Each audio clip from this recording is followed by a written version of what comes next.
అడవికి రాజు సింహం. అది ముసలిదైపోయింది. దాని పండ్లు ఊడిపోయాయి. సింహం పుట్టినరోజు వచ్చింది. అన్ని జంతువులు బహుమతులు తీసుకువచ్చాయి. బహుమతులలో తినే పదార్థాలు ఉన్నాయి. లడ్డు, పేడాలు, జిలేబీలు. ఇప్పుడు నేను ముసలిదాన్నయ్యాను, ఇవన్నీ తినలేను అని సింహం అన్నది. నక్క కూడా బహుమతి తెచ్చింది.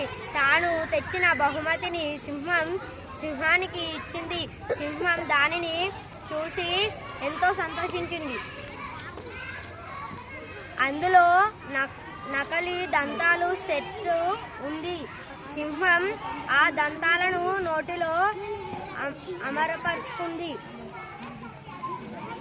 సింహం సంతోషించి అన్నిటికన్నా ముందుగా లడ్డు తిన్నది. గపగప.